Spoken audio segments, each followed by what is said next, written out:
साथियों नमस्कार। जैसा कि आप लोगों को पता है कि जूनियर एडिट से संबंधित चीज़ों को हम अपने यूट्यूब चैनल के माध्यम से आप लोगों को अवगत कराते हैं।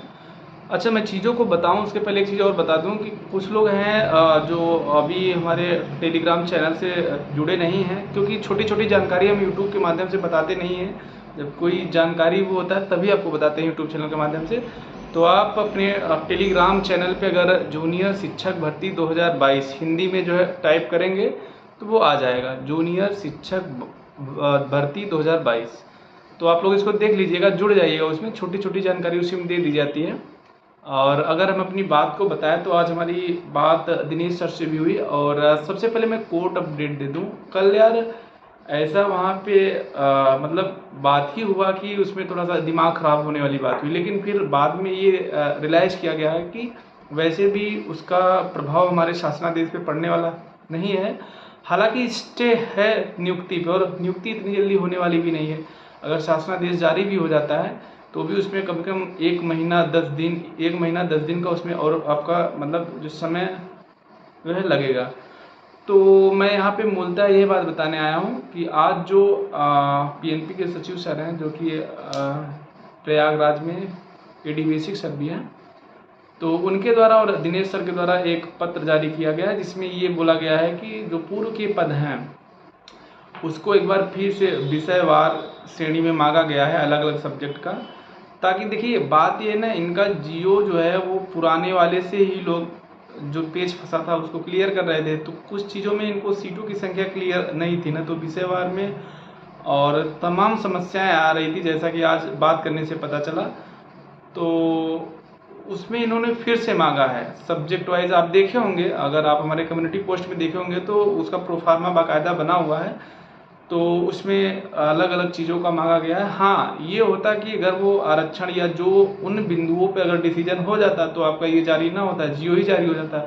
तो उन चीज़ों पर सहमति बन नहीं पाई थी, इसीलिए इन्होंने फिर से अध्याचन मांग के सीटों का अच्छे से ब्यौरा मांगा है, कौन से कितने विषय का क्या कैसे। कि बाकी ऐसे नहीं जैसे होता है कभी कदार माध्यमिक में, अगर हम लोग तो माध्यमिक से जुड़े हैं तो उसमें ये होता है, जैसे आप टीजीटी का पेपर हो गया तो जब आपका सिलेक्शन होता है तो आप जब कभी विद्यालय में जाते हैं तो पता चलता है कि वहाँ पे सीट ही नहीं खाली है और आपको भेज दिया गया है। तो ये स्थिति इसमें न आए जूनियर एडेड में, क्योंकि जूनियर एडेड भी प्रबंधकीय है। तो ऐसा कंडीशन न आए और आरक्षण का पेज न फंसे, क्योंकि उसमें तमाम सीटों से तमाम चीज़ों का डिसीजन होना है। तो और एक चीज़ और है, इसके पहले जो हमारे डीजी सर थे, सभी उत्तर प्रदेश के सभी बीएसए को डांटे थे कि आप लोग मतलब जो भी चीज़ें हों बहुत अच्छे से काम किया करिए। तो इसका प्रभाव इसमें दिखेगा, क्योंकि वो आज 24 को जारी हुआ, 24, 25, 26, इनको 26 को देर शाम तक देना है, तो इनको हर हाल में देना है। अब उसके बाद फिर देखिए ये लोग अभी तक पुराने जियो पे काम कर रहे थे, अब ये अगर फिर से प्रोफार्मा दिए हैं फिर से तो उस पर काम करेंगे।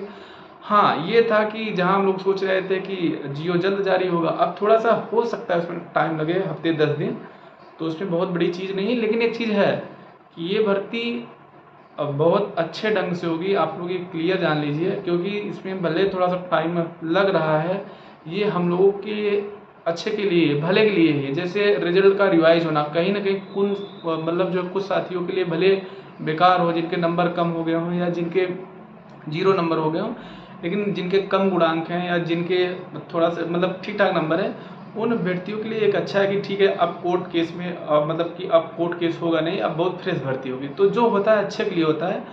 खैर, और हम दूसरी बात ये करते हैं सीट वृद्धि को लेकर। तो आज भी देखिए सीट वृद्धि को लेकर वही उन लोगों का स्टैंड है कि उतनी ही सीट बढ़ेगी, अगर बढ़ेगी तो उतनी ही सीट बढ़ेगी जितनी इस भर्ती के लिए दिक्कत ना हो। क्योंकि ऐसा नहीं, कुछ लोग सोच रहे हैं कि इस अनुपात में हो जाएगी इतनी सीटें, तो देखिए उनको दिक्कत नहीं है। देखिए पहली बात तो गवर्नमेंट अगर सीट वृद्धि से अपेक्षा वो ये उम्मीद करेगी कि हम अगली भर्ती दे दें, क्योंकि इनके पास और कोई भर्ती भी नहीं है।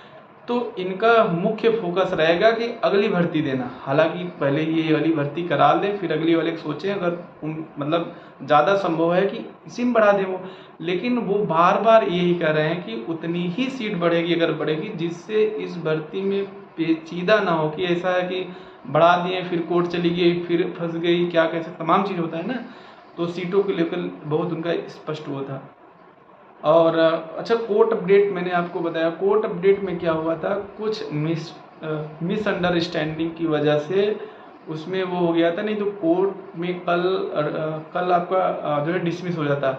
उसमें इतनी हास्यास्पद स्थिति है, मुझे तो आज तो मैं सारा प्रकरण जाना एक एक लोगों से, और इवन मैं PNP सचिव सर से भी बात किया इसको डिसमिस करवाने के लिए, और दिनेश सर से भी बात किया।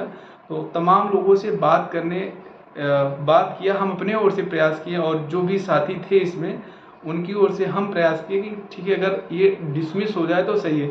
लेकिन अब देखिए, हम चाहे जितना प्रयास करें, ये अब डिसमिस होगा 19 अक्टूबर को ही, हो तो जाता, कल ही हो जाता, अगर थोड़ा सा लोग एक्टिव हो जाते तो हो जाता। हालांकि PNP कार्यालय की ओर से सभी का काउंटर दाखिल किया गया था, ये भी पता चला है। लेकिन अब क्या बात है क्या नहीं बात है, वो सब दूसरी बात हो जाएगी। लेकिन ये जान लीजिए कि स्टे का कोई मतलब नहीं है। स्टे का मतलब ये है कि आपको नियुक्ति नहीं मिल सकती है, बस बाकी की प्रक्रिया तो हो सकती है। जियो आने के बाद ऐसा नहीं कि तुरंत नियुक्ति ही मिल जाएगी, उसमें भी महीने 10 दिन का टाइम लगता है। तो ये सब हुई पूरी बात। और देखिए, हम और हमारी जो टीम है वो लगातार प्रयास कर रही है, चाहे वो जियो सीटों को लेकर, हम लोग आते जाते रहते हैं, और अब हम लोग हमेशा एक्टिव रहते हैं। बस ये है कि चीज़ों को बहुत ज़्यादा बोलते नहीं, जो भी चीज़ें होता है यूट्यूब चैनल में बता दिया जाता है। तो हम लोग उतने ही एक्टिव हैं जितने रिजल्ट के पहले थे। तो ऐसा नहीं है कि हम लोग शिथिल हो गए हैं, हम लोग उतने ही एक्टिव हैं। बस यही है कि चीज़ों को बस थोड़ा ही, अब जैसे कल कुछ लोग कह रहे हैं कि जैसे स्टे मतलब जो है बरकरार रहा, तो अब हमारे ऊपर ब्लेम कर रहे हैं कि ये भाई, हम सरकार के अधिवक्ता थोड़ी न हैं, भारत सरकार के सॉलिसिटर जनरल थोड़ी न हैं। तो उसमें कुछ अंडरस्टैंडिंग हुई, मिसअंडरस्टैंडिंग की वजह से हुई ये चीज़ें, वो चीज़ें मैं आपको नहीं बताऊंगा।